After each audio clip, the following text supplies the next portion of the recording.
อันนี้เมนูไปเลยนี่นะเขาเอิ้นว่าใส่หวานไส้หวานพักเนาะไปอาบน้ำเนาะขี่รถกระบะข้อยาวไปเลยบ้าชีหอม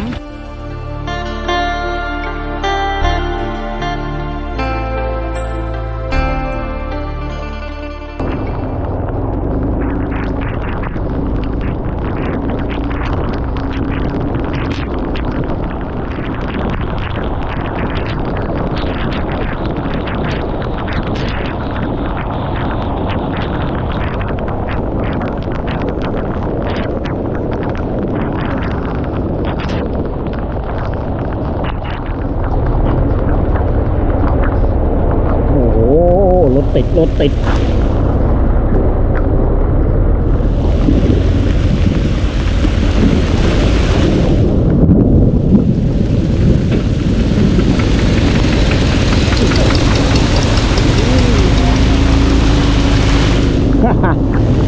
ฝนตกขี้หมูไหล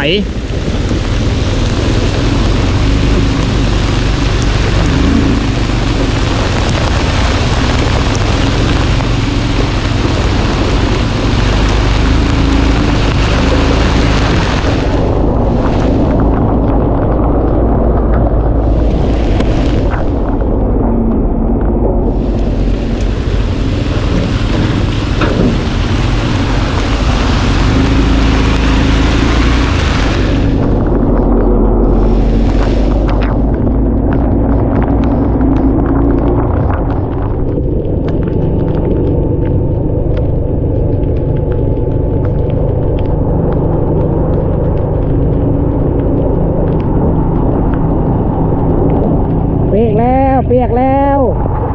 บนหนาวป่ะ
ตอนนี้เราได้เดินทางมาฮอดที่เมืองวิระบุรีอันนี้คือเทศบาลเมืองวิระบุรีนะเราเดินทางพร้อมสายฝนหนาวหมดเลยนี่สภาพรถ พูดเดินจะค่อยมาทางพุ่นได้เอามาแวะกินข้าวอยู่ที่หาดซอยซี่หาดขาประจำพี่น้องเลยก็เลยไปไกลมาไกลถ้าว่าเยอะเข้าอาหารแซ่บๆก็มาแวะอุดหนุนไม่ขาดเอิ้นเมทัลได้เอิ้นเมทัลรถได้เอิ้นเมทัลเลยบัดนี้เนาะอันนี้เมนูไปเลยนี่นะเขาเอิ้นว่าใส่หวานไส้หวานใส่ใจพร้อมเด้อใส่ใจพร้อมโอ อ้ฝีมือน้องเองเพิ่นเลย ยอดเลย เป็นแต่แซ่บเนาะล่ะเนาะ โซฟิตสุดฝีมือเลยท่านว่าไปเฮียนมาเรียบร้อยบ่นี่ เรียนมานำแหน่ โอ้แม่สอนให้ แหน่ โอ้ยไม่เท่านี่เนาะเราเป็นทุกอย่างเนาะไม่เท่าเนาะ สอนเอาลูกเคยเด้อ ยากเลยแม่สอนให้เครื่องปรุงมีอย่างต่างๆนี่มันเขาเจ้าสำเร็จรูปเลยแม่นบ่ แหน่ซื้อมาเอง โอ้ซื้อเองเลย ซื้อมาแล้วแม่นปรุงแล้วเนาะ ปรุงเลยเนาะเรียบร้อยเลยนี่เนาะเอาปรุงน้องสาวกันได้เด้อน้องฮานเพิ่นก็นี่แหละฮานซอย4 หานซอยซี่ อาหารซอย4อาหารตามสั่งครบชุดเลยเนาะอันนี้ก็พิเศษตัวนี้ประกอบเขาอีกลูกสาวเพิ่นก็งามพี่น้องเอ้ยจะเป็นลูกสาวคนนี้เท่าไหร่ ลูกกก โอ้ลูกกกเลย แหน่ โอ้ ภาษาบ่ไทยเอิ้นอีเทาะแหล้วลูกกก อีเทาะเนาะ อีเทาะแหล้วลูกกก พอได้ อ๋ ข่า อ ว ลูกสาวมาซอยแม่ มาซอยแม่ที่ขนมไทยเรื่องเฮียนอยู่ว่า ที่เลิศไม่เท่าพี่ไม่เท่าโอ้มันนี้พนักงานหลายเนาะเต้นพวกไม้มาเลยบ่เออเขาอยู่มีหึงเนาะผู้มาอันนี้คือหาอาหารตามสั่งนี่ปนเซโปนกันมาตะแกงทองอ๋อมาอยู่ดนแล้วบ่ได้จากเดินแล้ว แต่เก่าว่าเอาครัวอยู่นี่ แต่เก้าเราโผล่อยู่นี่ตอนนี้ได้ซะ นี่ปะแล้ว ปากันแล้วอ๋อเป็นไม่ห้างบัดนี้นะเป็นสาวโซ่รอบสองเนาะเออยังไม่ได้เมื่อบ้านหรือเมื่อแล้ว เมื่อแล้ว อ๋อกลับมาเฮ็ดเวกอยู่ในหานหาเงินก่อนเนาะโอ้เอาบ้านไหนเอาโผล่อยู่บ้านไหนแต่เก่าโอ้อะแม่ค้าเซโปนอันนี้ก็ลูกสาวไอ้บอกมีเมนตี้พวกนี้คนนี้หลานสาว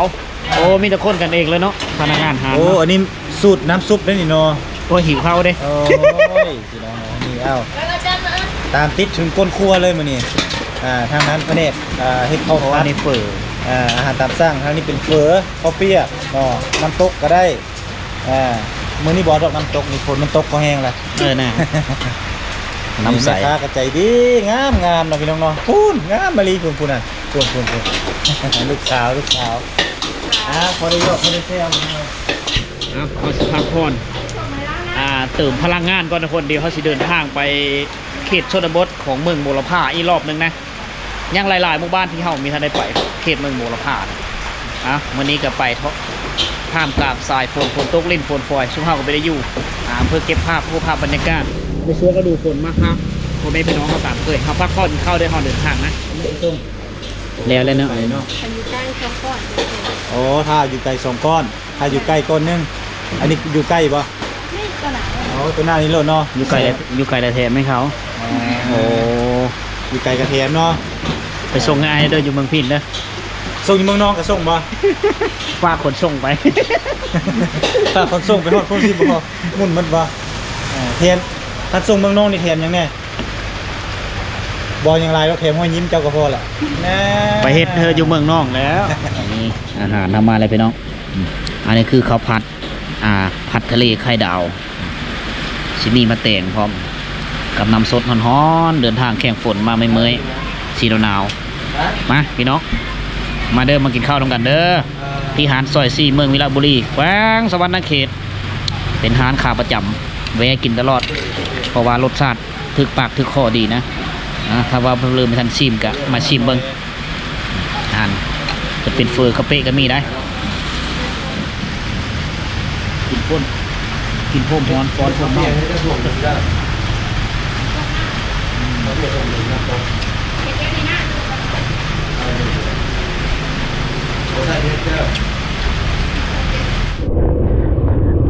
หลังจากส้มเฮากินข้าวเรียบร้อยแล้วก็มุ่งหน้าได้ทุกคนเลย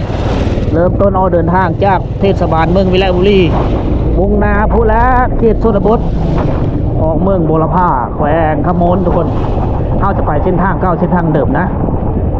แต่ว่าสูงนี้เป็นสูงหน้าฝนทางในกาจะเปิ้นเต็มไปด้วยที่ตุ่มเต็มไปด้วยหนองน้ำ โอ้ฟ้าหลังฝนวิวงามคักแน่พี่น้องมีน้ำเมาะมีอายฝนควันตัวตัวเดียวอันนี้คือความงามของการไปท่องเที่ยวในสวงงามฝนนะ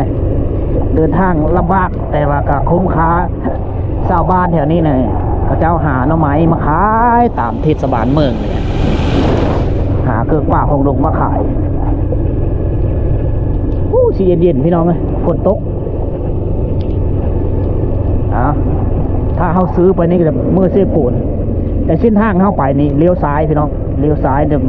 อันนี้เป็นเส้นทางเดียวกับไปบ้านน้ำปะเคนเมืองเวลาบุรีแขวงสวรรณเขตเข้าไปแต่เธอเข้าจะเดินทางเลยทางนี้เส้นทางที่สองก็คือไปทางบ้านหนองกระปะนะหรือบ้านผาพี่ล่างเส้นทางเดียวกันก็ไปบ้านธาตุประธานยานางล่าวมีอยู่2เส้นทางที่จะลัดไปซื้อเมืองบูรพาแขวงขมน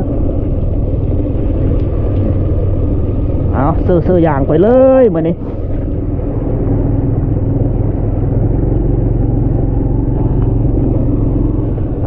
หอดทางแวะแล้วพี่น้องเลยถ้าเราตรงไปทางเบื้องขวานี่ก็จะไปซื้อผู้ใดมันบ้านน้ำปะเคนก็ยังเหลืออยู่ประมาณ 4-5 ลักเพื่อจะหอดน้ำปะเคนเลี้ยวซ้ายไปนี่คือเส้นทางลัดไปสู่เมืองบุรพาแต่ก็ยังหลายกิโลนะเพื่อจะฮอดเมืองบุรพาเส้นทางจะมืดในนี้ตลอดนี่นะเหมาะสำหรับอย่างดูมอย่างน้ำเด้อเส้นทางสายนี้มืนหนังหมูเลยนี่เนี่ยอันนี้เขาเอิ้นว่าบ้านกกมาเป็นบ้านของชนเผ่าบรูชาวบ้านนี่ก็อาบน้ำริมจากเย็นสบายเลยยามแรงโอ้ท้องฟ้ามืดครึ้มทุกคนสายฝนฝอยมาปุ๋ยมาชาวบ้านที่ตั้งบ้านเฮิรนอยู่แถวนี้ก็อุดมสมบูรณ์ดีนะเขาใช้ชีวิตอยู่กับธรรมชาติหาหน่อไม้พิสังกินแถวนี้แหละโอ้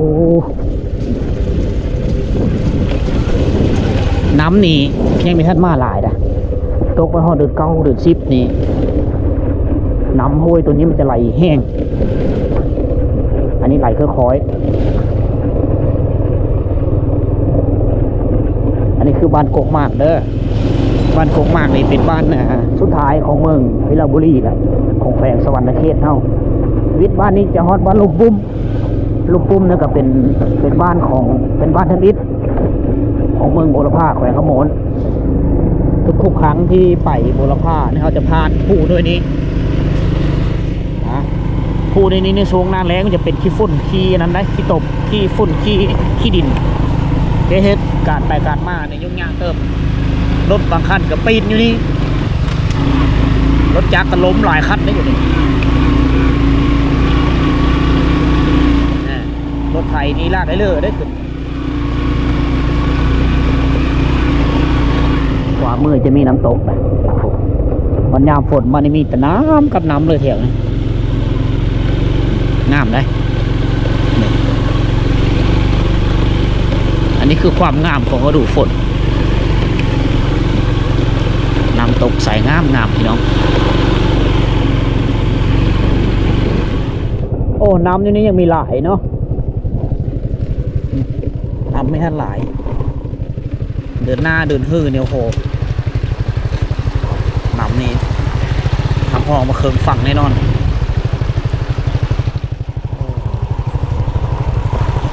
ชาวบ้านมาอาบน้ำมาล้างรถอยู่พี่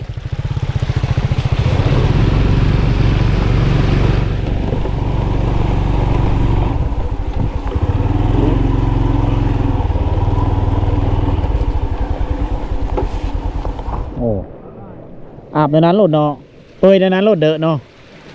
โอ้เอาโหดุบปึ้มรถเหรอชาวบ้านลุ่มปุ่มนี่จะมาอาบน้ำอยู่นี่มาล้างรถอยู่นี่ในเสาแรงบ้านลุ่มปุ่ม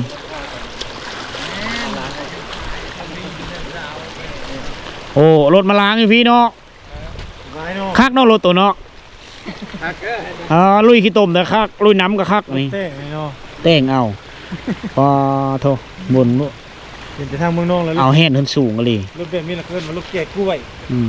นี่รถแก่ยังนี่โอ้ตาแก่หินโอ้รถแก่หินอันนี้เนาะ ลุยป่าลุยดงคักกันเนาะเฮ้ยเบิ่งลูกเขาแต่งรถอันนี้เฉพาะลุยป่าโดยเฉพาะเลย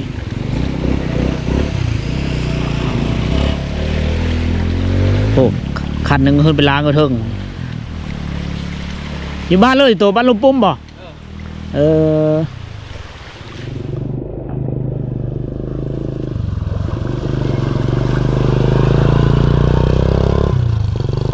เอาสำหรับการเดินทางมื้อนี้สุภาพเดินทางมาตั้งแต่เมืองพีนคอยนะแล้วก็เบ้าตุกนี่ก็เดินทางมาแต่เมืองนอกมาเจอกันอยู่ที่เซโปนมาแวะกินข้าวอยู่ที่เมืองวิระบุรีเดินทางท่ามกลางสายฝนพี่น้องตอนนี้เรามาฮอดที่บ้านลุ่มปุ่มบ้านลุ่มปุ่มนี่เป็นบ้านสุดท้ายนะที่เราเดินทางเข้าไปเขตเมืองบุรพาแขวงขโมนเป็นบ้านทับอิฐเลยนะกันฮับเมืองวิระบุรีก็เป็นบ้านสุดท้ายของเมือง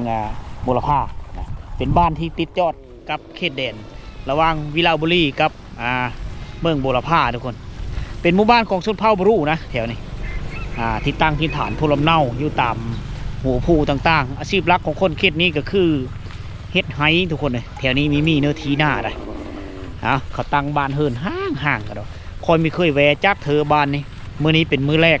ที่พาทุกคนแวะชมเบิ่งวิถีชีวิตนะในช่วงหน้าฝนก็เจ้าเฮ็ดเลยอยู่แด่นะฝนตกมาแล้วก็มีแต่น้ำทั้งเบิดขอบเขตบริเวณบ้านเส้นทางนี้ก็ออกไปซื้อบ้านกระต๊ออันนี้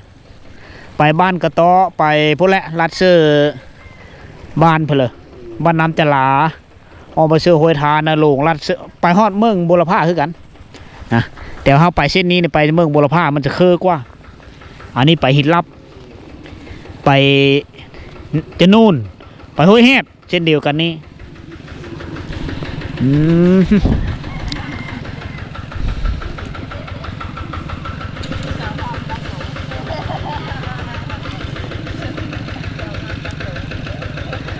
พากันไปเชลเลอร์นี่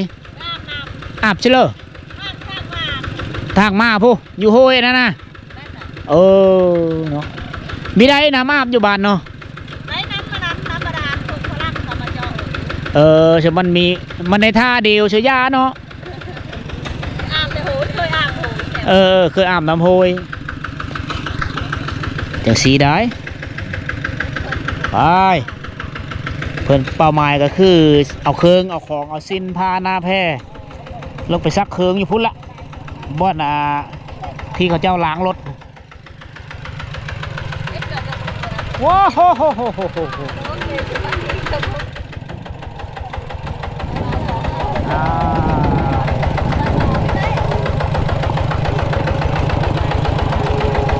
พักเนาะไปอาบน้ำเนาะขี่รถกระบะข้อยาวไปเลยบ้าสีหอมบ้ายามฝนบ้ายามฝนแล้วมันคักบ้ายามแรงก็ถ่ายเขาก้นเป็นแล้วว่าก้นมันตนนะยังไม่ก้นได้ตรงแรงโอ้ยามแรงเนาะยามนี้เสียยาเนาะไปโอ้บายแล้วลุหลานเฮาถึงว่าฝนตกฝนลิ้นเขาเจ้าก็ไม่ได้อยู่พี่น้องเลยมาแต่เสียยาไฮมาแต่หน้ามาแต่ไฮแล้วก็โป๊ะละฮุบเคิงฮุบของเอาชิ้นผ้าหน้าแพร่ลงไปซักห้วยพุ่นละลงไปอาบน้ำเนี่ยพุ่นเสียงโง่เสียงอันนั้นห้องวุ่นในยามแรงๆอันนี้คือหมู่บ้านรวมๆทุกคนบ้านนี่ก็จะยาวยืดไปหอดพุ่นนะทางเขาจอดรถไปพุ่นไปทางเลิกก็เห็นแต่คุมโบมพี่น้องเอ้ยคุมระเบิดเป็นเขตที่เสริมต่อระหว่างแขวงสวรรณเขตกับแขวงขโมนฉะนั้นในสมัยสงครามนี่จะสนามรบเลยแถวนี้ในช่วงนั้นน่ะชาวบ้านไม่ได้อยู่ในบ้านในเมื่อก่อนจะมีท่านเป็นบ้านคนแต่นี่เขาเจ้ายังมีท่านย้ายมาบ้านเก่าเขาเจ้าอยู่หลุมบนนู้นเข็มห้วยนะต่อมาระยะหนึ่งเขาเจ้าก็ย้ายขึ้นมาเลย ตั้งอยู่บนโน่นบนสูงแน่นี่คือบรรยากาศยามแรงเด้อพ่อแม่พี่น้องเด้อเวลาในกา15:30 นาทีภาษาบ้านเฮาคือ3 โมงแรงชาวบ้านนี่กำลังมาแต่หายแต่หน้าเป็นบ้านที่มีกระแสไฟฟ้าเอาลงมาหอดหมู่บ้านแล้วเขาเจ้าน่าจะมาอยู่กับมีหึงไปเลยประมาณ30 ปีได้บ้านนะ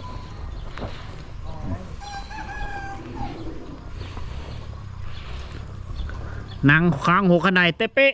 คอยบังลูกเบิ่งหลานบ่เท่าเราอยู่เฮิรนนะเนาะจังสีได้มาเที่ยวชนบทช่วงหน้าฝนนี่เราจะได้เห็นขี้ตมนี่หลายได้ขี้ตมเบิ่งก่อนนี่นะ จะได้ย่างขี้ตมตามกลางบ้านนี่แหละพ่อแม่พี่น้องบ้านมันก็จะเปื้อนได้น้อยนึงยามฝน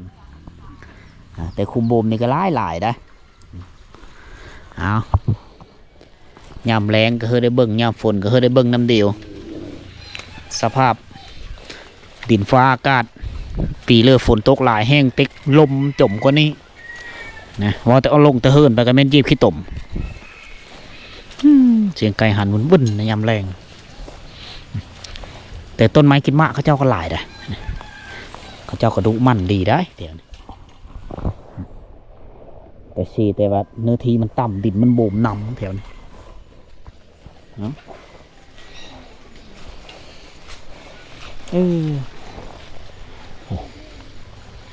บ้านเฮินเขาเจ้าตั้งห่างกันแถวนี้ยามฝนมีแต่ขี้ตมเนาะของบ้านเนาะมัวได้ยางเลยลงแต่เฮินแล้วขี่รถสบายต้องขี่รถแล้วจังวิทย์ขี้ตมเขาจะปล่อยงูไปตามธรรมชาติสบายดี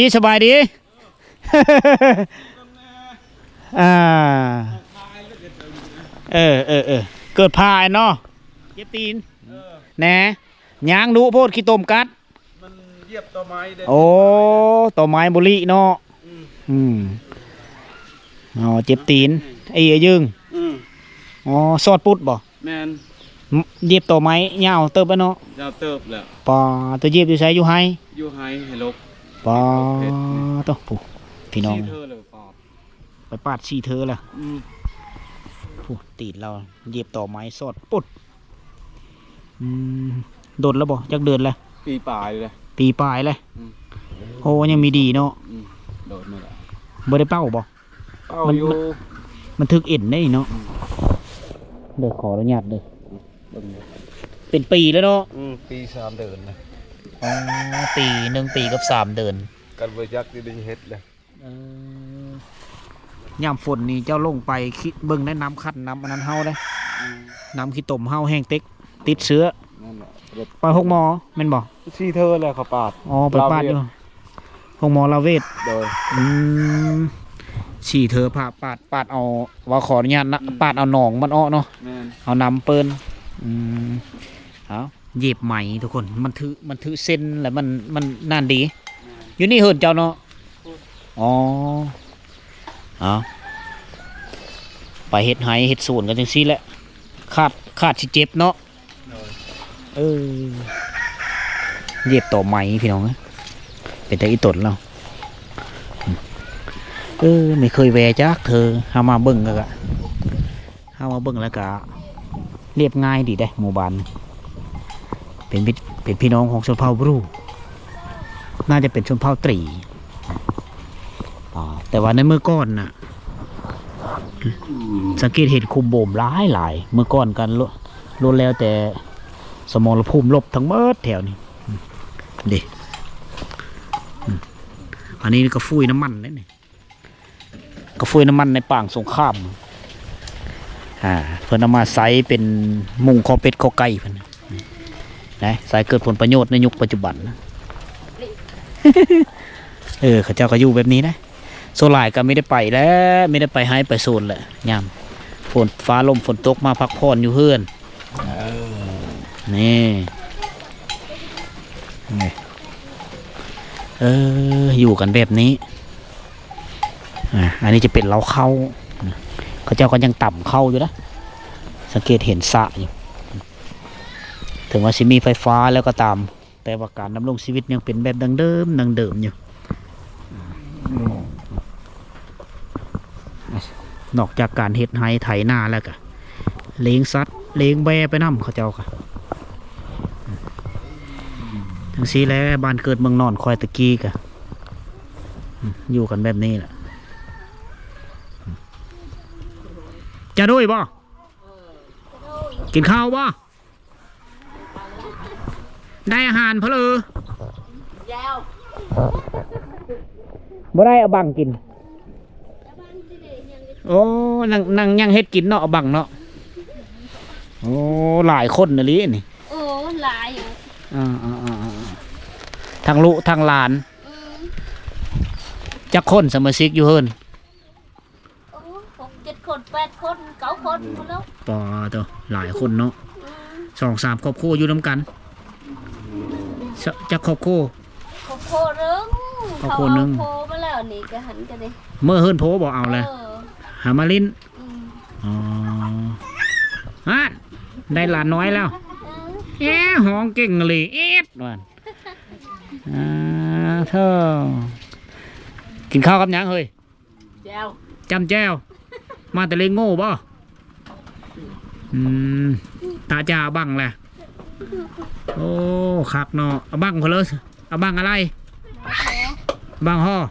เอาบังกระตังเอาบังกระตังโอ้หน่อไม้แท้เมื่อจ่าบังกระตังเนาะบ่เคยกินได้ค่อยได้ตาหน้าจ่าได้เอาบังกระตังบ่โอ้เนาะรสชาติคล้ายๆกันกับหน่อไม้ไร้มีจังอันนี้ก็จ่าด้วยบ่ละพี่น้องบ้านละปุ่มเป็นชมพูบลูเนาะบ้านนี้เนาะอันนี้เฮ็ดเลยกินข้อแกงกินเมื่ออ๋อเมนูรู้ไหมมันก็แกงกินต้มกี้คือกันกับเฮาล่ะแต่ไม่ได้ซื้อยานางไม่ได้ซื้อปลาแดะได้แถวนี้เนาะแกงแบบธรรมดาเลยเนาะเชื่อเกลือเป็นโน่เชื่อมักเพชรเรียบร้อยเลยถ้าว่าไม่ได้ผักเน่าก็ซื้อน้ำก็มาแต่เลี้ยงโง่เลยเยอะเข้าเรากินเข้าเนาะ3 พ่อแม่อันกินแล้วอยู่กันแบบนี้ได้เรียบง่ายดีนะหาอยู่หากินกะคือทุกคนได้เห็นแล้วหาหน่อไม้ปกีระดงตาจ้าอยู่พุ่นตะไฟนึงตะหะเนาะกินบอลเฮ็ดกินอิ่มแล้วกินข้าวนะก็ใช่แล้วจะโดยนะโอ้ไหวเนาะอันนี้จะเป็นซ่านเขาเจ้าเลยภาษาบรูเอิ้นเจียนแม่นบอกเอิ้นเจียนนี่กันเนาะเจียนนี่คือซ่านไหน1 ข้าว 1 น้ำอยู่พุ่นแต่งอยู่โคกินอันนี้เฮิร์นโคกันชิงเชลเลอร์ต่างๆก็ทิมลงมาคงโบมไปละ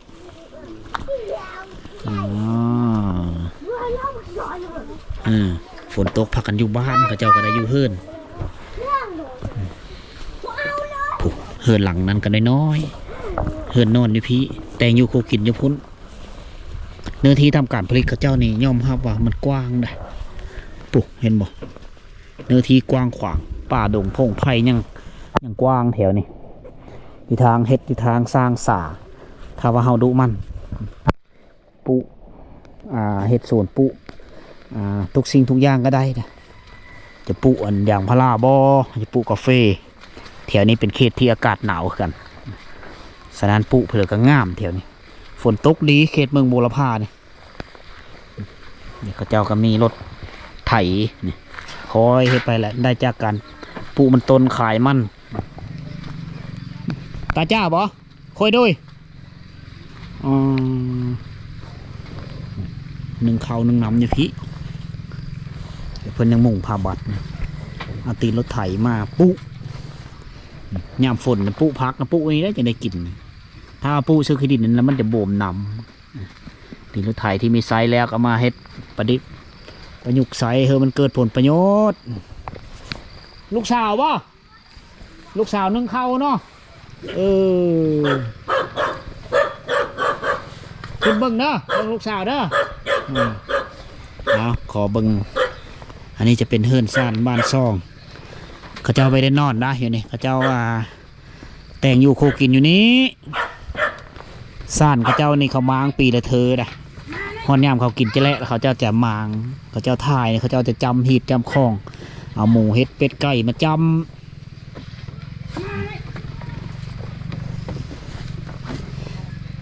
ตะเบิ้ลน้ำเบะมาบ่ไหนตาจ้า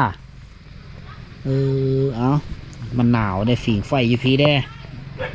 แต่งอยู่โคกินแล้วก็พูดละขึ้นไปนอนพักที่เฮือนใหญ่พ้น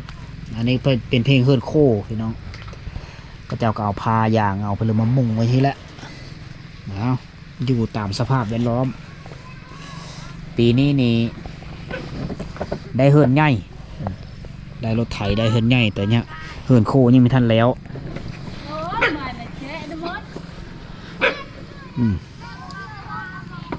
ปุ๊อยู่พุ่นน่าจะเป็นบ้านเก่าวินเตี้ยบ่แถวกี่บ่เขาบ้านเก่าเนาะบ้านเก่าแล้ววินเตี้ยนี่เด็กเขาเจ้าก็ค่อยสร้างสาเขื่อนสารบ้านช่องเขาเจ้าขึ้นไปอัปเดตไปปีละน้อยปีละน้อยทอนโฮมกำลังซับผู้มันต้นไปและลายหับเขาเจ้าก็มีลายทุกคนผู้เริ่มมีลูกมีหลานเป็นผู้เยอะได้เป็นสาวนุ่มกับไปหารับจ้างหาเงินแถวในเมืองก็พอได้เฮิรนฝากเงินมาเฮอพ่อแม่สมสายอยู่ทางบ้านติดแป๊กับทางรถเป็นบ้านที่ติดกับสายทางสามารถเที่ยวไปได้ทางฤดูแล้งแล้วก็ดูฝนหนึ่งเขาหนึ่งน้ำควันไฟอายทั่วที่ทั่วเทียดแล้วยามแรงเบิร์นเดอะปูดปะไหนเนาะเบิร์นตุ้มเด้อไหนตุ้มเด้อเปยเด้อตั้งในเลยเนาะได้เลยอ๋อเด้องวยเด้อิดปะละอิดเด้อไหนอ๋อบ่ได้มีน้ำบาดาลเนาะตักเอาหำห้วยนี่ยัดเด้อตุ้มในงวยเนาะเปยก็เปยแน่เปยละเปยในยัดละยัดเด้อในอ๋อเอาอันนี้คือลำธารแม่น้ำลำธารที่เขาเจ้าใสกินดื่มใสอาบเดอะในห้อยอยู่ปืนกี่บ่ไหลไปตกเซวิละเนาะอ๋อกินเซรี่แอมเหรอแซ่บเนาะอ๋อจ้าเซรี่แล้วยังในต่ำข้าวจะบอกก็กล้อบอกกล้อฮะตี้อ๋อยังในต่ำข้าวอยู่เนาะขกโบราณต่ำข้าวโดยมือผู้เบะกับเบะเป๊ะเมื่อคืนนี่ลูกสาวบ่นอนเนี่ยล้านอันเนี้ยหลานลูกเจ้าเลยล้านหอยเนี่ยอ๋อจะปีแล้วลูกเจ้านี่นอนเนาะตะหม้อเปลือนพอลาเซแล้วเป็นลูกกำพร้าเนาะกำพร้าพ่อโอ้เสียได้ยังปีเลยปีปลายแหละอ๋อเจ้าก็บ่ทันได้เอาพ่อใหม่ให้เรายังอยู่กับแม่อ๋อเจ้าพวกบุมีไผเลี้ยงแม่บุมีไผอยู่กับแม่ก็เป็นแม่ไม้เลยเจ้าก็เอาผัวมาอยู่พี่ได้ผัวเอาผัวมาอยู่น้ำแม่เลี้ยงแม่มันเอาผัวอยู่บ้านเราเลยเอาผัวเสียเนาะเขาเลยยุบเพลวเขาจะกะตอนลูกสาวไปเฮือนผัวแล้วเจ้าอยู่ผู้เดียวหลังจากพอเสียแล้วก็อยู่ผู้เดียวอยู่ผู้เดียวกับน้องเฮินเยอะก็ไปได้เพื่อนก็อยู่เฮือนมู่ได้เด้ผู้เดียวนี่รู้เจ้าเลยนอนยำแรงอันอยู่กินหาหน่อไม้จ้าบ้างเนาะขายน้ำบ่เฮ็ดหน่อไม้แห้งพร้อมบ่ตะโคนึงเนาะเป็นไม้โคเฮ็ดหน่อไม้ดอง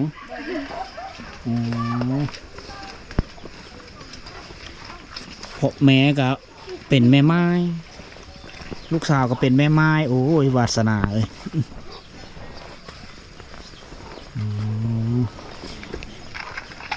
พักกันเฮ็ดเนี่ยแต่ละมือเฮ็ดให้ต้านจะได้บ่เฮ็ดให้กับน้องเฮ็ดกับน้องสาวน้องชายเฮ็ดกับน้องชายน้องสาว จะเว้าภาษาได้หลายเนาะ เลย อืมผู้อยู่บ้านได้ผู้ โหอยู่บ้านเล่าพาพี่ล่าง บ้านเล่าผาพี่ล่าง เลยแข่งมือวิละ อยู่เมืองวิระบุรีพี่น้องหลังจากผู้เสียแล้วพักกันมาอยู่นะแม่กลับคืน เลย มาเฮินหลังเนาะ อืม อันนี้หน้องไม้พางตี้นี่ น้ำไม้พางน้ำไม้สอด หน้องไม้ซอด อืม โอ้ปูรูเปื่อยลอย คือคนฝรั่งเนาะ อืมสิเฮ็ดหน้องไม้ดอง เลยก็ไปดูอยู่กับน้องเฮินอยู่เฮินเฮานี่มีตั้ง7 คน 7 คน เลย น้องชายใหญ่ติใหญ่แล้วบอก ยังน้อยน้องชาย2 คนน้องชายน้องสาว2 มีแต่หลายคนเนาะ น้องสาวหาโตน้อยๆซ้ำนี้แหละ อืม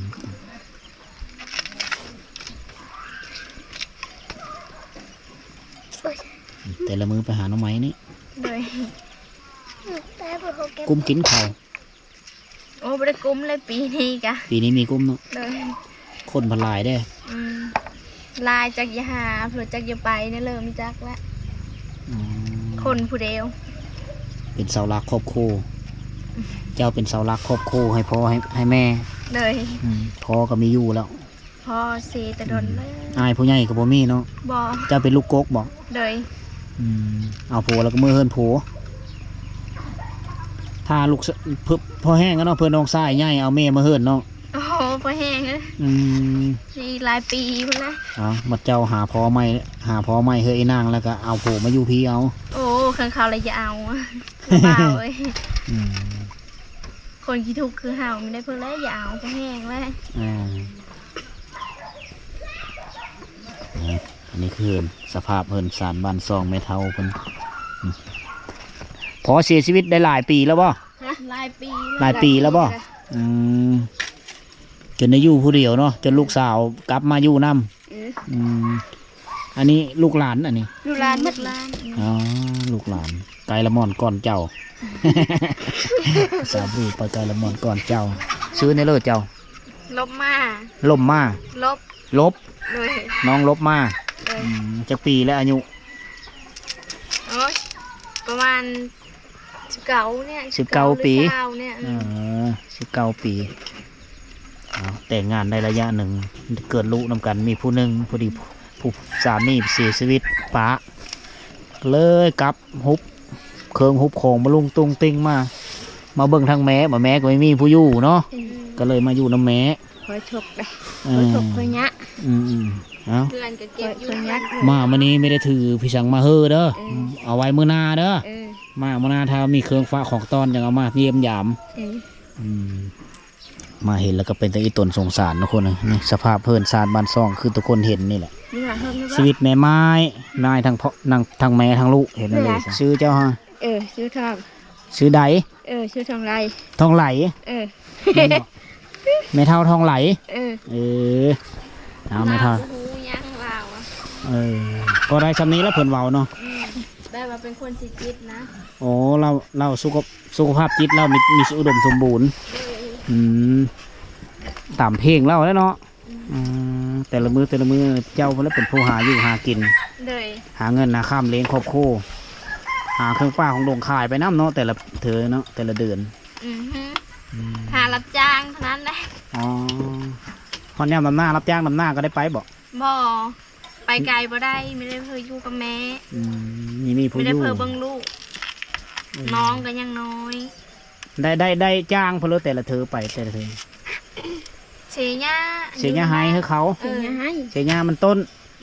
เขาไล่เป็นมือเฮ้อบอก ไล่เป็นมื้อหาหอย หาหอยไปขาย กลางคืนไม่ได้อยู่ไม่ได้นอนเลยได้ไป โอ้ได้กินขายเป็นโลบ่หอยนะ ขายเป็นโล ได้โลจะพันละ คืนนึงก็ได้100,000-200,000 โอ้ ตามคืน คืนนึงอะเนาะสรุปแล้ว200,000หรือ300,000ห้วยตัวโลถึงจะเอาไปหาห้วยนี้ บ่การหอยเก็ดแต่หอยหอมมันเลย หาตามป้า หาตาม หอยหอมหอยเก็ดไอ้มาซูมเห็นอยู่เขาเจ้าซื้อขาย หอยนะเขาขายเป็นโล60-70มันบอก โล50 โล50 ปลายพันหอยเกล็ดหอยหอมหอยตัวนี้มันจะเกิดตามป่า ยามกลางคืนมันจะออกไปก้านนะเนาะเบิดคืนไม่ได้อยู่ไม่ได้รับไม่ได้นอนน้อง บ่ เพิ่น ไป ว่า คู่มือ ตอนแรกนี่ก็ไปเองบ่ ไป เพื่อหาเงินเพื่อสิได้สะสมไว้ซื้อข้าวสารของลบมาเป็นผู้หาเลี้ยงครอบครัวเป็นเสาหลักคือครอบครัวเลี้ยงแม่กับลูกสาวอีกกับผู้หนึ่งน้องแน่ผู้ที่7 คนพลเมืองทั้งหมดพอได้ห่มอยู่ที่พาห่ม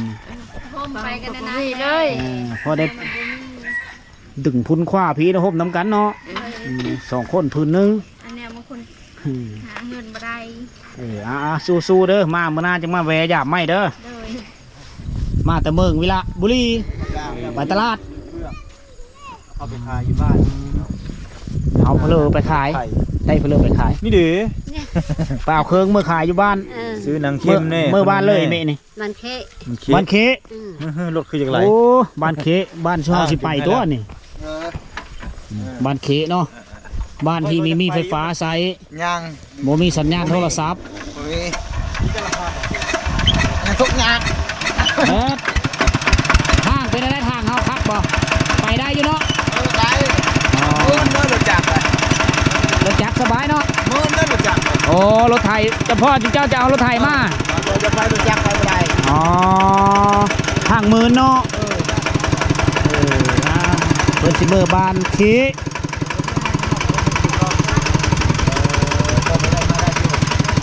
อ้าวเดินทางปลอดภัยเด้อโดย โอเคเดินทางปลอดภัยจูบ้านเด้อจูบ้าน บ้าน ขี่ละกระบะข้อยาว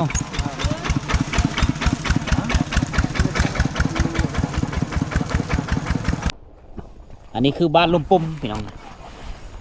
ะเฮามาได้เห็นหลายสิ่งหลายอย่างนะ เมื่อก่อนนะครับไปกายมากกายมีพ่อได้แวะมื้อนี้ก็เลยได้แวะสัมผัสเบิ่งวิถีชีวิตสัมผัสเบิ่งบรรยากาศยามแรงๆอยู่ที่บ้านลมปุ่มเมืองบุรพาแขวงขโมนนี่มาเจอน้องลบมาก็เป็นผู้สาวแม่ไม้ทุกคนเลยโผตายปะปู้ละเมื่อเอาโผอยู่เขตบ้านเพลบ้านผาพิล่างบ้านเล่าผาพิล่างเมืองวิลาบุรีแขวงสวรรณเขตเท่าไหร่หลังจากโผชีวิตปะแล้วก็ฮุบเอาเครื่องของกับลูกผู้หนึ่งกินฮอดแม่กับอยู่ผู้เดียวอยู่กับน้องนะซ้ำอยู่ผู้เดียวแล้วพอกระสีเป็นแม่ไม้ทั้งแม่ทั้งลูกมาเห็นแล้วก็เป็นต้นสนสารสำหรับคำตอนแรกวันนี้